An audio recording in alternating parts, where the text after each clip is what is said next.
नमस्कार दोस्तों, चलिए जानते हैं उत्तर प्रदेश की 25 फटाफट बड़ी खबरों को सिर्फ 10 मिनट में। लेकिन इससे पहले आप इस वीडियो को कहां से देख रहे हैं, कमेंट में बताना बिल्कुल ना भूलें।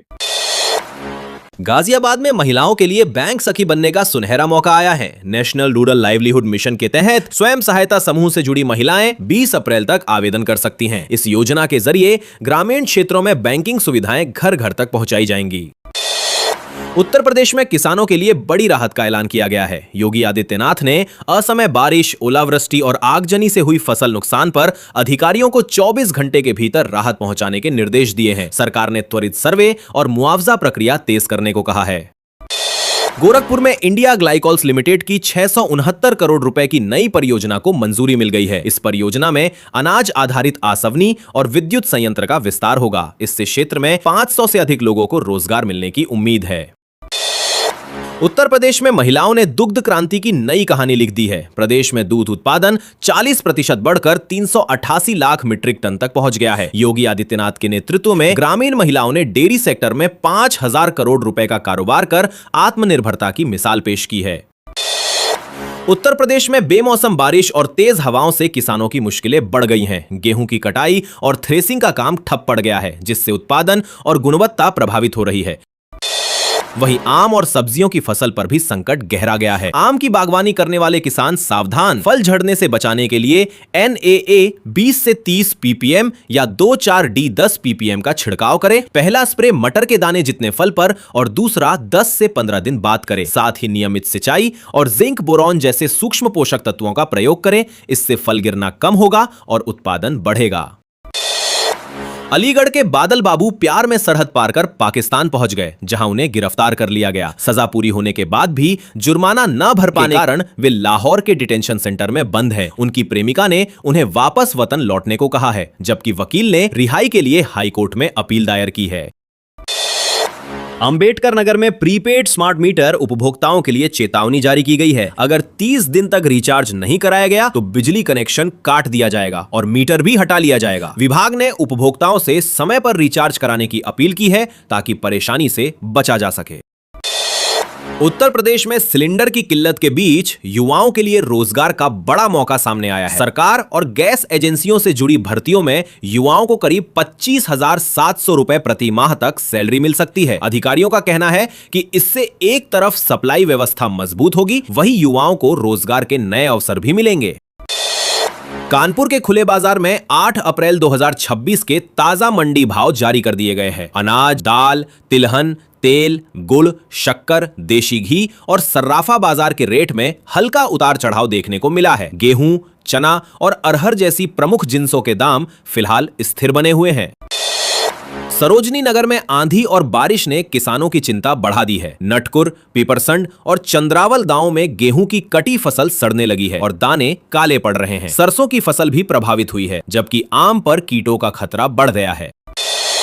उत्तर प्रदेश ने जेम पोर्टल से खरीद में नया रिकॉर्ड बनाया है। वित्तीय वर्ष 2025 से 26 में करीब 22,337 करोड़ रुपए की खरीद की गई, जिससे 9,700 करोड़ रुपए से ज्यादा की बचत हुई। मुख्यमंत्री योगी आदित्यनाथ ने इस उपलब्धि पर खुशी जताई है। कानपुर के फजलगंज इंडस्ट्रियल एरिया में बिजली संकट गहरा गया है। आंधी बारिश के बाद 5 दिनों से सप्लाई ठप है, जिससे 200 से ज्यादा फैक्ट्रियां और 500 शोरूम बंद पड़े हैं। व्यापारियों के अनुसार रोजाना 30 से 40 करोड़ रुपए तक का नुकसान हो रहा है। उत्तर प्रदेश में जनगणना 2027 को लेकर बड़ी अपडेट सामने आई है। 7 मई से स्वगणना पोर्टल शुरू होगा, जहां लोग खुद अपनी जानकारी दर्ज कर सकेंगे। पहले चरण की तैयारियां अंतिम दौर में हैं और करीब 5.5 लाख प्रगणक व पर्यवेक्षक इसमें शामिल होंगे, जिनका डिजिटल डेटाबेस 10 अप्रैल तक तैयार किया जा रहा है। उत्तर प्रदेश में शिक्षा मित्रों के लिए बड़ी सौगात का ऐलान हुआ है। मानदेय 10,000 से बढ़ाकर 18,000 रुपए कर दिया गया है, जबकि अनुदेशकों को 17,000 रुपए प्रतिमाह मिलेंगे। इसके साथ ही 5 लाख रुपए तक की कैशलेस स्वास्थ्य सुविधा भी दी जाएगी। यह फैसला 1 अप्रैल से लागू हो चुका है।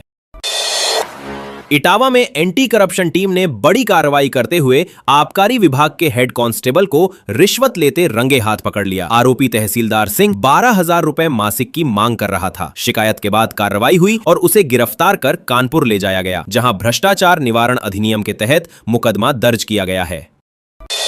उत्तर प्रदेश में परिवहन विभाग ने बड़ा सख्त फैसला लिया है। अब चालकों और परिचालकों को सैलरी पाने के लिए महीने में कम से कम 5,500 किलोमीटर बस चलाना अनिवार्य होगा। ऑफिस में बैठकर वेतन लेने की व्यवस्था पर रोक लगा दी गई है, क्योंकि कई कर्मचारी बिना बस चलाए ही वेतन ले रहे थे।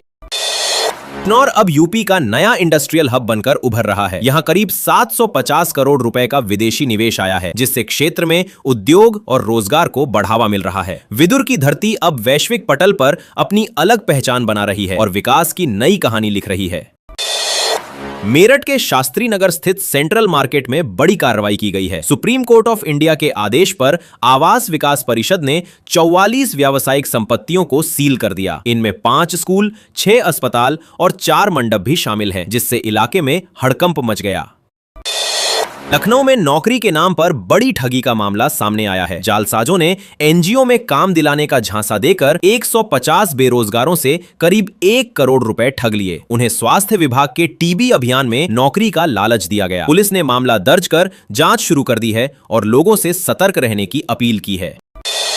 नोएडा में स्मार्ट प्रीपेड मीटरों को लेकर बड़ा बवाल खड़ा हो गया है। करीब 40,000 उपभोक्ताओं ने पश्चिमांचल विद्युत वितरण निगम लिमिटेड पर धोखाधड़ी का आरोप लगाया है। लोगों का कहना है कि मीटर में गड़बड़ी से बिल ज्यादा आ रहा है, जिसको लेकर विरोध तेज हो गया है।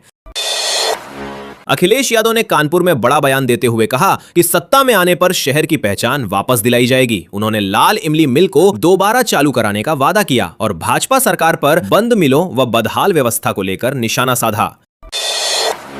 नोएडा में मई से 50 मिडी सिटी बस सेवा शुरू होने जा रही है। ये बसें नोएडा, ग्रेटर नोएडा और नोएडा इंटरनेशनल एयरपोर्ट तक चलेंगी, जिससे करीब 8 लाख लोगों को फायदा मिलेगा। बसों का संचालन Uttar Pradesh state road transport corporation करेगा। उत्तर प्रदेश में कमर्शियल एलपीजी सिलेंडर की सप्लाई फिर से शुरू कर दी गई है। अब होटल, कैटरिंग और शादी समारोह के लिए सिलेंडर लेने वालों को शादी कार्ड या ऑर्डर बुकिंग दिखानी होगी। प्रशासन का कहना है कि इस व्यवस्था से जरूरतमंदों को प्राथमिकता मिलेगी और कालाबाजारी पर रोक लगेगी। उत्तर प्रदेश में अधिकारियों और कर्मचारियों के लिए डिजिटल क्लास को लेकर नया फरमान जारी किया गया है। मिशन कर्मयोगी के तहत डिजिटल लर्निंग की अवधि 2 दिन और बढ़ा दी गई है। अब सभी कर्मियों को तय समय तक ऑनलाइन प्रशिक्षण में हिस्सा लेना अनिवार्य होगा। फिरोजाबाद को बड़ी सौगात मिलने जा रही है। मुख्यमंत्री ग्रीन इंफ्रास्ट्रक्चर डेवलपमेंट योजना के तहत 107 करोड़ रुपए की लागत से 2 नए स्मार्ट रोड बनाए जाएंगे। ये सड़कें फिरोजाबाद क्लब से ककरों कोठी और सैलई पुलिया से आसफाबाद चौराहा तक विकसित होंगी, जिससे शहर की ट्रैफिक और कनेक्टिविटी बेहतर होगी।